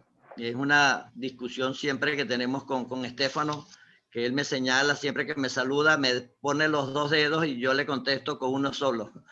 Nosotros hemos implantado, hemos difundido, hemos propiciado el usar una sola camisa. En este caso en particular, para retirar un DIU, ¿sería recomendable usar las dos camisas para ir lavando simultáneamente y mejorar la visión? ¿Lo haces tú así o cómo lo recomiendas? Porque al poner dos camisas, indudablemente aumentas el diámetro y también es un poco más difícil y también puede molestar al paciente si no tuviese anestesia. Por eso es que nosotros no la usamos. Entramos más fácil, más rápido y no nos hace falta para lavar la mayoría de las veces. Pero en el caso concreto del DIU, ¿cuál es tu opinión? Yo creo que, a ver, desde el punto de vista, yo creo que se puede hacer claramente en el consultorio, no tengo ninguna duda, pero creo que el ambiente, ¿cómo se llama? Es complejo, dado que es riesgoso el procedimiento, y la idea es que esté todo bien controlado, y por eso a mí prefiero hacerlo en pabellón y con la paciente con una sedación y que esté dormida. Creo que eso nos permite tener el equipo, ¿cómo se llama? La persona que está haciendo la ecografía, poder apoyarse bien en el abdomen, apretar bien el transductor, cosa de que tengamos una buena imagen. Y en ese contexto, tal como usted dice, yo también aprendí con usted a hacer una sola camisa, pero aquí claramente el lavar me permite, ¿cómo se llama?, ir sacando ese líquido celular que tiene, ¿cómo se llama?, durante el embarazo, y te mejora un poco la visión. Entonces, en este caso que yo llevo a la paciente al pabellón, me parece mejor ponerle las dos camisas. Ahora, si se hace, y sabiendo con todo el expertise que tiene usted, ¿cómo se llama?, de hacerlo en forma ambulatoria completamente, sí, yo creo que se podría hacer quizás con una sola camisa. Agustín, sobre el mismo tema, tu opinión. Sí, creo que nosotros lo hacemos en forma ambulatoria, usamos una sola camisa, tenemos los mismos problemas de visión muchas veces, y es muy raro, te diría rarísimo, que lleváramos una paciente a block para sacarle el DIU utilizando las doble camisas, porque no se puede ver. Ok, gracias. Luis, tu Dime. visión sobre el tema de DIU y embarazo y una o dos camisas. Sí, el DIU es un dispositivo, el DIU metálico, es un dispositivo que aquí en España se usa muy poco. Muy poco. Y yo pacientes con DIU y embarazo, aquí no veo. No veo. Así Pero, que... No, pero si lo tuvieras, ¿cuál sería tu recomendación? bueno, en casos de embrioscopia es verdad que muchas veces el líquido suele estar muy turbio. Tan turbio que dificulta la visión del saco. Hombre, yo creo que para quitar un DIU no sé si estará tan turbio como para eso. Entonces, en consulta probablemente con una camisa sea suficiente, y aunque la calidad de la imagen no sea perfecta, pero para localizar el DIU y los hilos tiene que verse bien. Así que una, en Ok, consulta una. ya estamos llegando al final por tiempo y por materia. Les queda opinar sobre lo que dije al principio, sobre mioma y dejar el mioma en cavidad. ¿Qué opina Luis? Pues mira, yo comentabas que el otro día había mucha polémica con el tema este, y yo no sé si es que lo conozco desde hace tanto tiempo ya, que realmente ya no me sorprende. Te cuento un poco la historia. En 2014 fue en Barcelona el Congreso Internacional de la AAGL, que en aquel congreso me invitaron a mí a dar una ponencia sobre el tratamiento histeroscópico del Ismocel, 2014. Y en aquel congreso, el doctor Jaimovic con su equipo tenía una comunicación sobre una serie ya de 40 y pico pacientes, una cosa así, si no Sergio ya nos corregirá, pero una serie amplia de pacientes que habían aplicado la técnica esta. Y yo me acuerdo que yo entré en la sala porque tenía interés en ver qué decían los locos estos de dejar el mioma y no sacarlo.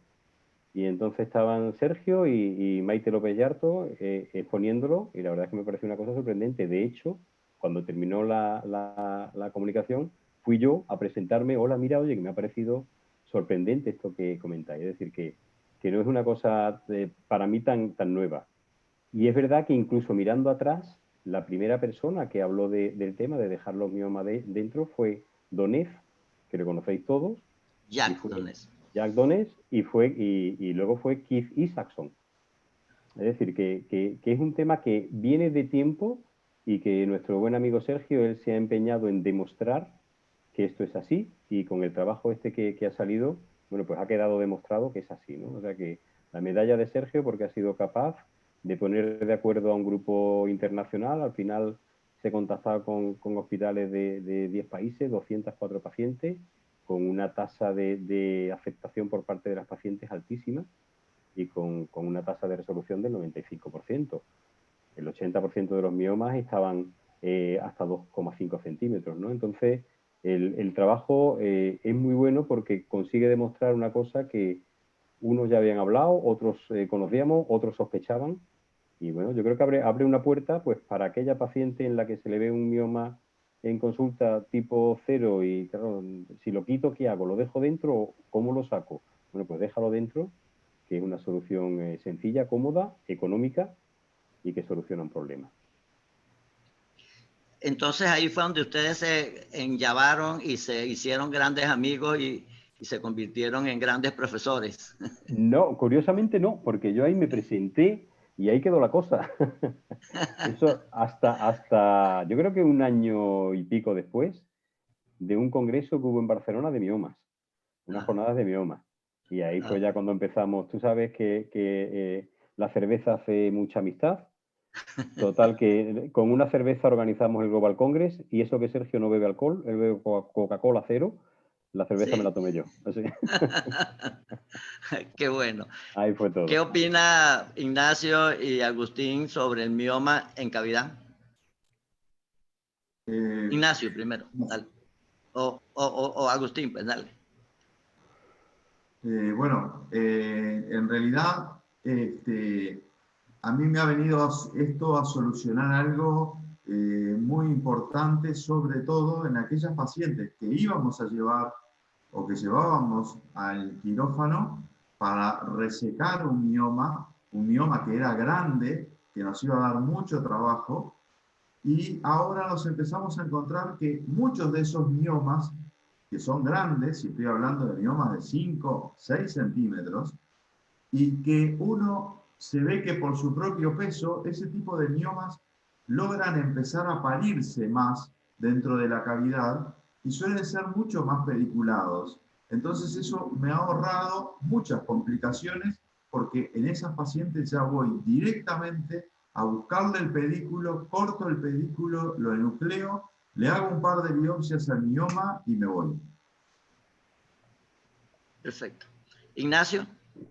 Sí, yo creo que ha venido a solucionar un gran problema, y yo creo que es interesante. Como todas las cosas, hay que esperar un poco a ver cómo va a ir saliendo los otros reportes, pero es muy interesante de dejar el mioma, cortar el pedículo y dejarlo ahí solamente en observación. Bueno, muchísimas gracias a los conferencistas, a Exceltis, a los participantes. Y te dejo, Guillermo y José Manuel Lozano, para que despidan y cierren esta actualización sobre estado del arte. Me ha parecido la semana pasada y esta muy interesante por los temas y por supuesto por los disertantes. Muchísimas gracias a todos. Gracias, cumpleañero. Gracias, Rodrigo. Gracias, profesor Agustín Rubal. Gracias, Luis Alonso Pacheco e Ignacio Miranda. Muchas gracias, excelentes ponencias, muy agradables comentarios. Gracias a los asistentes a estos eventos. En verdad que nos congratula el haber contado con una gran cantidad de asistentes. A José Manuel y en la persona de Pablo Torres también nuestro agradecimiento. A Exceltis, que siempre han estado prestos a colaborar. Reitero este agradecimiento también a nombre de las entidades coorganizadoras como la Sociedad de Obstetricia y Ginecología del Guayas, la Federación Ecuatoriana de Sociedades de Obstetricia y Ginecología. Reiterándoles a ustedes, pues si bien es cierto, estamos atravesando por momentos difíciles, pero dentro de estas limitaciones a las cuales nos hemos visto abocados, hagamos que estas próximas fiestas, estas fiestas de Navidad, tengan su luminosidad también, se mantenga su brillantez, traigan alegría, amor y enciendan un año nuevo lleno de luz y esperanza. Que si han sido quizás pocos los logros que en este año hemos tenido, estas solo sean las semillas para ser plantadas y que se cosechen con enorme éxito en los años venideros. Feliz Navidad para todos ustedes, felices fiestas a ustedes, a sus familiares. Créanme lo que me siento muy congratulado por estos eventos y por la actividad académica que hemos tenido en el presente año. Muchas gracias a todos. Felicidades, felicitaciones por sus ponencias. Muchas gracias. Doctor Campuzano, estimados, distinguidos profesores, para Exceltis ha sido un gusto colaborar nuevamente. Siempre estamos prestos para esto. Muchas felicidades a los profesores. Muy buenos comentarios en los chats y en las redes sociales de Exceltis por la altura y la calidad de las ponencias. Esperamos poder seguir compartiendo y colaborando con todos ustedes en el futuro. A nombre de Exceltis queremos extender también un abrazo navideño. Esta es nuestra última sesión virtual del año. Creemos que cerramos con broche de oro gracias a la colaboración de CIAEGI, de las Sociedades Científicas del Ecuador, conectándonos con gente de todo el continente e incluso de Europa. Muchísimas gracias nuevamente. Recuerden que los asistentes tendrán el diploma de asistencia y reconocimiento de CIAEGI que vamos a distribuir digitalmente y que pueden revisitar todas las ponencias que han sido realizadas con nuestro apoyo en nuestro canal de YouTube. Recibirán también oportunamente un link para poder revisitar estas ponencias cuando quieran como órgano de consulta. Nuevamente, muchas gracias. Que tengan un excelente fin de semana. Ha sido un gusto compartir con ustedes. Gracias. Gracias, muchas Gracias. gracias. Muchas gracias. Hasta luego. Gracias, gracias.